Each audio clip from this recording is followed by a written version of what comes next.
You got to operate in truth, right? Operate in truth. Tell the truth.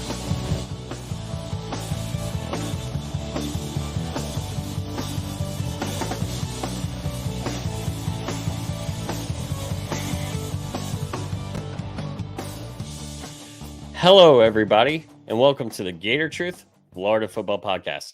I'm Daniel, and on this episode, we're going to take a look at the Gators' thrilling 29-16 victory in the Swamp this past Saturday over the Tennessee Volunteers.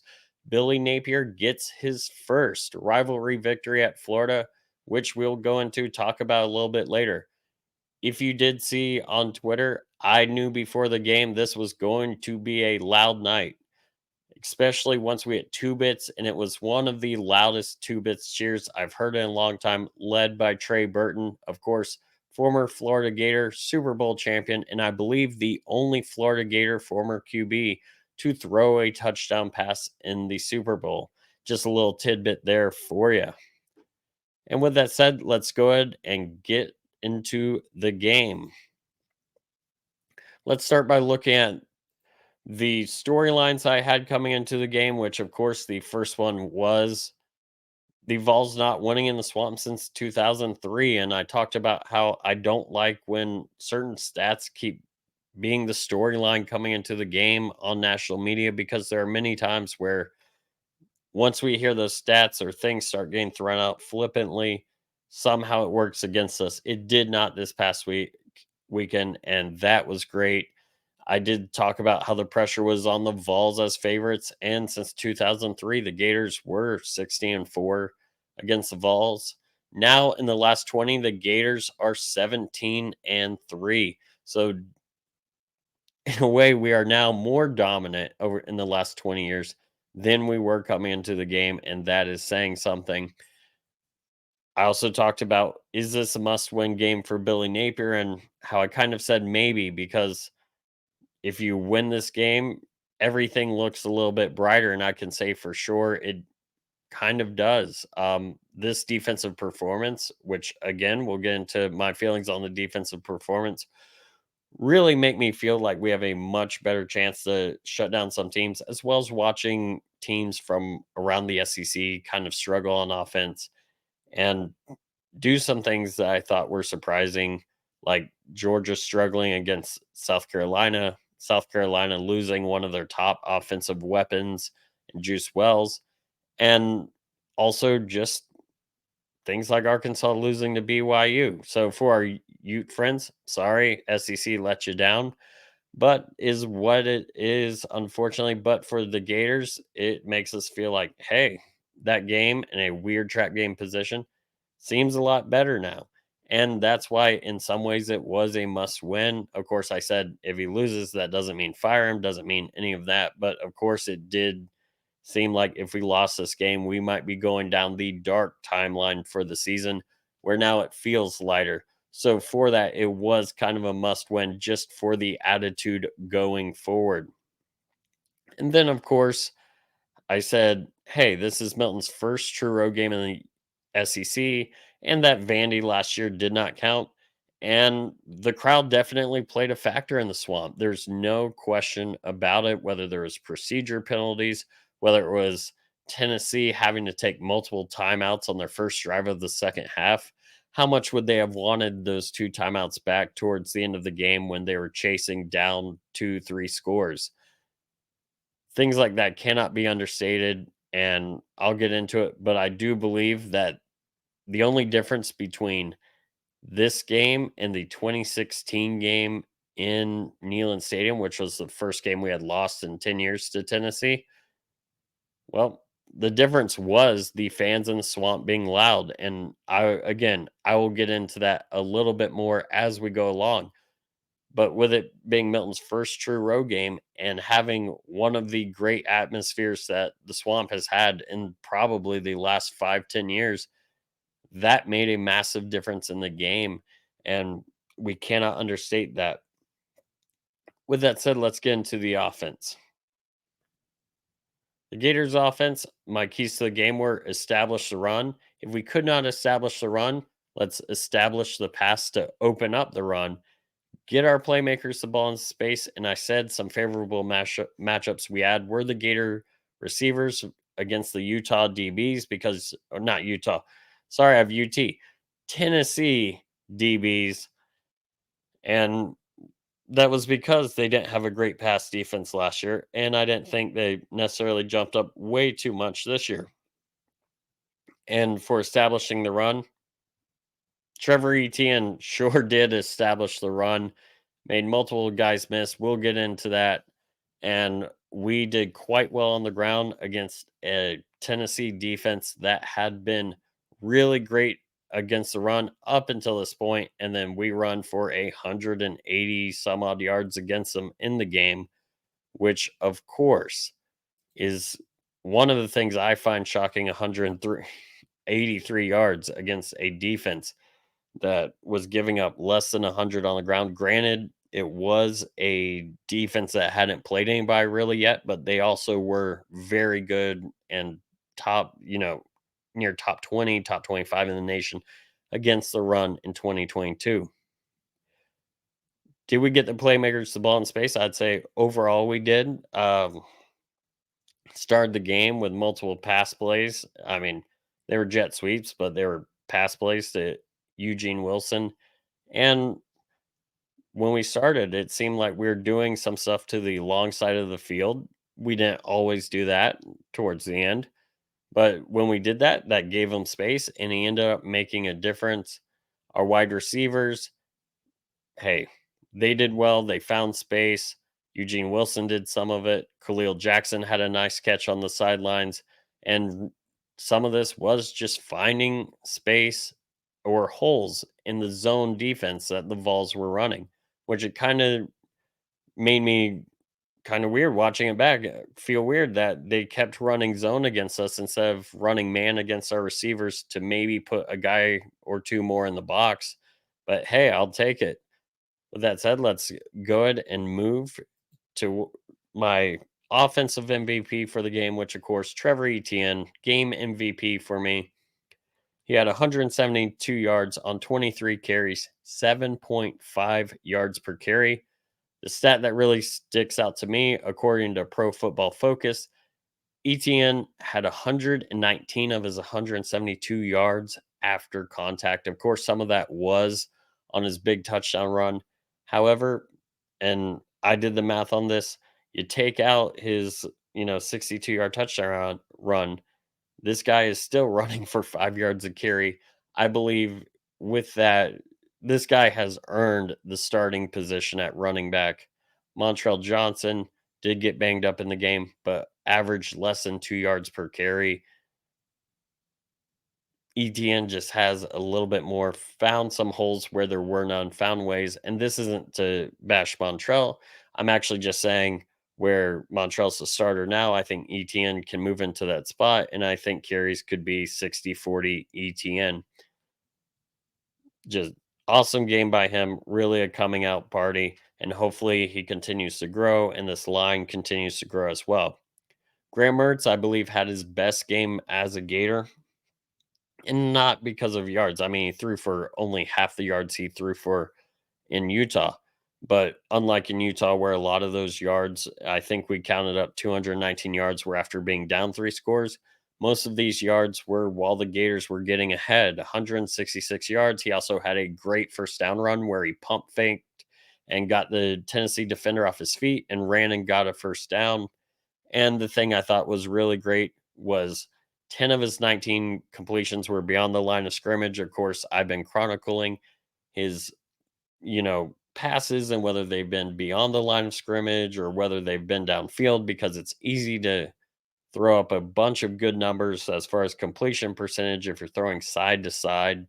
And the guy went over 50% for the first time on things going beyond the line of scrimmage. So that was, or over 50% of his completions going that, which was good. And like I said, Khalil Jackson had a great catch on the sideline for 18 yards and a big first down in the game. But Graham Mertz's throw was just as good, right over the defender sitting in zone, put it on the outside where only Jackson could get it. Jackson plants his feet, doesn't move his feet while catching the ball and then falling out of bounds, but kept his feet down. Big completion there. Mertz really taking care of the ball. He did have 9 completions beyond the line of scrimmage, did have 2 incompletions on balls beyond the line of scrimmage. But with that said, overall, I do think this was the best game, and I hope to see what he brings forward out of this. And many of his plays behind the line of scrimmage weren't necessarily him overly checking down or called screens. He did have 3 completions that were the jet sweep pass where the guy runs in front of him and he just tosses the ball up. I do understand in the second half he did have some injuries to his hands. I still don't know why we couldn't have done more of those jet sweep type passes. We had done 2 to start the game to Wilson. We've done them to Pearsall before. We did one to Pearsall after Wilson got injured. I also am not sure why maybe we can't get like an Aiden Mizell or something like that just to come in and give a little bit extra speed and get some of those misdirections going that way, which we did early, which helped open up room for the running game, but also to continue it in the second half when our offense was bogging down, which is where Billy Napier said after the game, I might have gotten a little too conservative in the second half. And I believe that is true. Just while we're talking about the offense, and this is where I want to talk about that the difference between the 2016 game where we ended up blowing a big lead against Tennessee, where we were ahead by 18, I believe, at the half, where this time we're up by 19 at the half, and we didn't blow the big lead. I said this on my review right up at Gator Chatter. The difference between 2016 and 2023 was this game was at home, where, the offense 2016 bogs down, I believe, only scores once in the second half. 2023 offense bogs down in the second half, only one scoring drive. I understand we're ahead, but with an offense like Tennessee's, you got to keep going. So that's the one thing I would say negatively is we got to keep the foot on the gas in the SEC, especially if we're playing a team like Tennessee, who honestly may have gotten the shafted on a few calls, but we'll talk about that when we get to the defense. But again, great game. It's what we needed. Trevor Etienne, again, MVP of this game, carried this offense. Terrific run for the touchdown, broke multiple tackles, including someone just trying to shoulder him down, who later on decided he wanted to put his fists up against Micah Mascua, which they announced today Mascua is suspended for the first half, as well as George for throwing punches or whatnot. I knew that was coming. Thank God that we have Charlotte. We talked about in the preseason how you have good game, lower game, good game, lower game. And luckily, with the way the schedule works out, the first 7, our guys being suspended for half, they're suspended against Charlotte. They'll just get our younger offensive linemen more reps that they need for depth purposes. So, and I appreciate them sticking up for the quarterback. With that said, probably shouldn't be throwing punches. Also, doesn't make sense to throw a punch at a guy wearing a helmet. You're probably going to damage your hand more than you'll damage them. But as they say, it's the thought that counts, right? Moving on to the defense. My keys to the game. First key was stop the run. And that is something that we did really well. Tennessee for the game only ran for 100 yards. Tennessee came into the game with an average of 257 and a half rushing yards per game. And as we said before, I do believe their offense wasn't really doing everything against Virginia, against Austin P. I believe they're being somewhat vanilla for them against those teams, and they're still averaging 257.5. And we would see some tricky stuff against us, and we still held them to 100 rushing yards. That is terrific. That is amazing and a great turnaround. As I've said before, this is what a great coordinator can do with a position group like the defense. They can come in, take what you have, and make a big difference in the first year. Whether or not that is what continues to happen, we will see. But that is a terrific job by Austin Armstrong and our players on defense holding Tennessee to 100 rushing yards. I talked about making it difficult for Milton to pass. Tennessee got 287 yards passing, 133 on it of it was on their 2 touchdown drives, their first drive of the game, and then their last touchdown drive where there definitely was a push off. I'm not sure if I would have called that push off. It was kind of weak, but it was a push off. It is what it is, but when they're behind and they're having to throw a lot, the fact that they only had 287 yards, I enjoy that. And of course, my third key was get pressure, play tight man coverage. And we did. We got pressure, most notably when Caleb Banks got held. And, well, instead of Caleb Banks getting a sack, you had Des Watson landing on Milton, which is probably a lot less comfortable for Milton. And he threw the ball up to be picked off by Devin Moore. And we were able to get a multi score lead because Moore had a big return. So we got the pressure. We played tight man coverage.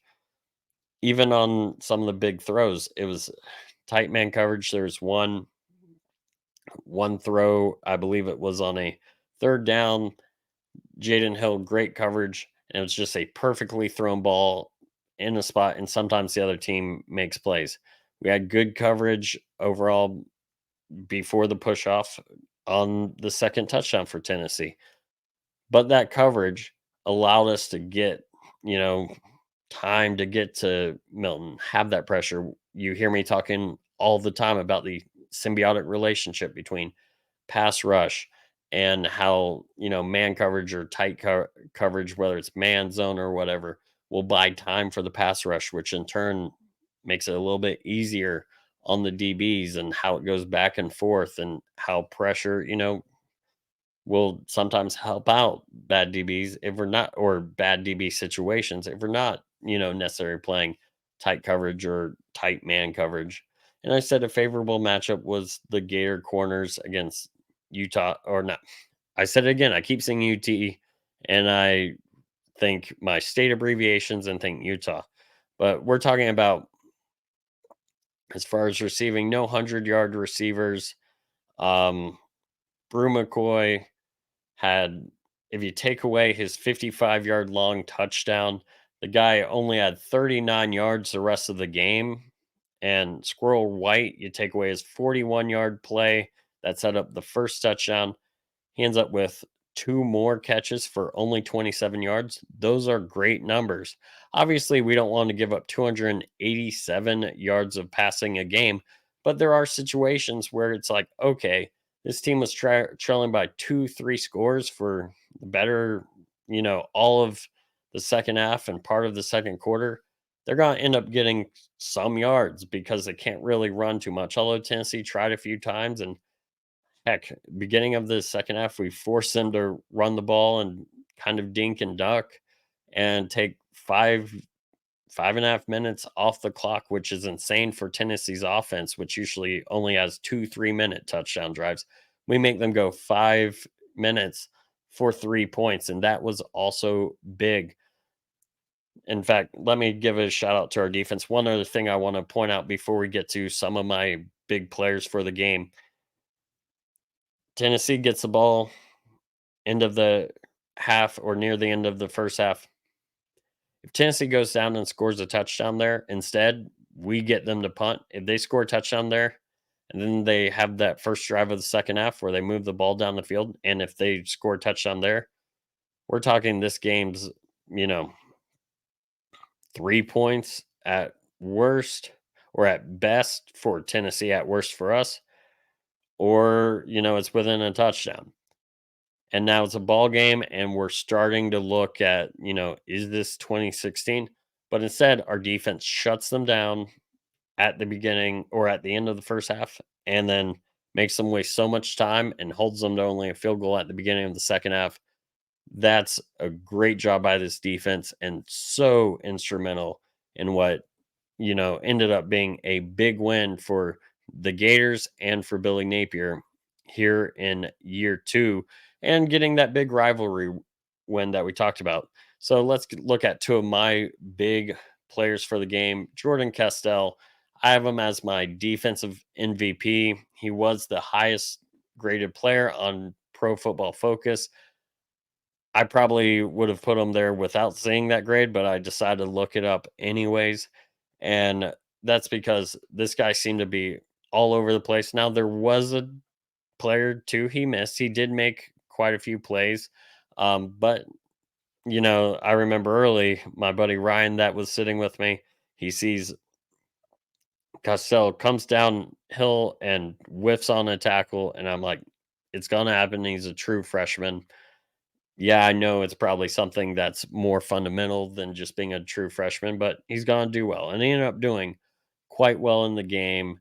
Outside of that, and maybe one more play, the Jaden Hill catch where it was a beautiful throw. If he was a deep safety, I haven't really seen a good angle on it. Kind of let the guys get behind him there where he may have been able to bracket, which is get on the other side of where Jaden Hill is. So there's not really a good chance that the ball is caught. But besides that, and that's if he was. Maybe he wasn't. Again, I'm not seeing a good angle. This guy was great. We get on the bus to go back to RV City after the game. My brother says to me, "Hey, did you notice Castell and how well he played?" And he played really well, defensive MVP for me.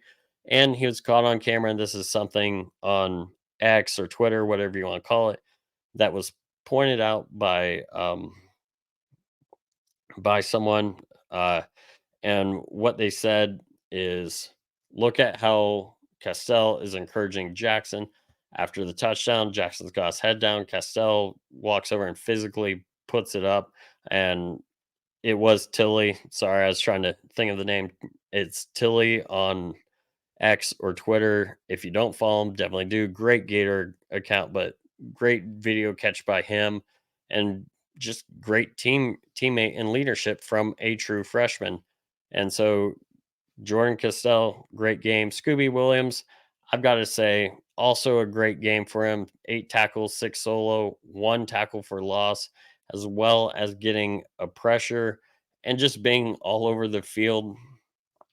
And the big question and I've asked a few people this, is there a Gator who's been more improved from 2022 to 2023? And I don't think there is. If you were to ask people who was going to get the majority of the snaps at linebacker for the Gators, coming into this game or, in the preseason, who do you see gain the most snaps? They would probably say Taraja Mitchell and Shamar James. And this is excluding the outside linebacker position, the jack position. And probably another name or two, Manny Nunnery or stuff before you get to Scooby Williams, because he was up and down in 2022. This guy's all over the place. This guy is getting the majority of snaps and he's really earning them and just been impressive to me. So definitely good on him. Great job by this defense. The defense set the tone for this. And as I've continued to talk about, here's the difference between 2016 and 2023. And another one, the biggest one, is it was at home, where in 2016, the Vols kneeling, the fans, and I wrote this, the fans put the sail in the Vols offense and helped them cruise to the comeback, where the fans became the headwind with the Gators defense against the ship that was the Vols offense coming into this game and helped stop it from coming back. So fans were a big difference. Gators defense was a great difference. And this atmosphere was amazing. So definitely need to shout out how great the fans were, how loud they were as well, getting behind this defense and helping cause problems. I can tell you, my wife personally knows a recruit coming up in future years, and his mom, when asked how the visit was, talking about the visit, the atmosphere, the answer was it was awesome, and we're trying to figure out when we can come back next. And a lot of that was the atmosphere. And I can tell you, this guy's grown up a Seminole. So it's really cool to hear just how much, when the fans get into it, it not only impacts the game, but impacts the future when people say, hey, there's cool stuff going on. I want to be a part of this. And of course, the Gators debut, the orange and blue lights I talked about, last week. We didn't really see the orange and blue. We just saw whatever. Well, if you check my Twitter at Gator Podcast, you'll see videos of, orange, and the orange lights come on, blue lights come on, and you also just see them flashing on the broadcast when we score a touchdown and all sorts of stuff. Tom Petty plays, and with Tom Petty, you see all the lights lit up while the lights are off, and then you see the dark sections. And I put this on Twitter. You can tell where the Vols fans are because it's dark. Well, someone said, they only have landlines in Tennessee. And of course, I couldn't help myself but reply, and this is a line from Rocky Top for those who won't get this. I said, no. On Rocky Top, there ain't no telephone bills. And that's how you explain that blackness in there. But definitely check out the videos, and any videos you can find of Won't Back Down. Definitely an awesome moment this past week. Before we get out here, I definitely want to just talk about a quick hard truth, and that's about the Tennessee defense. This Tennessee defense was terrible against the pass last year, 127th in the nation. So I can't really say for sure how great it was our offense and how much was it a bad Tennessee defense. Part of this is also me just trying to keep myself calm, not trying to overreact so I feel bad later or so I feel like I misstepped. I said this after the Utah game, like, hey, one game at a time, don't overreact too high, don't overreact too low.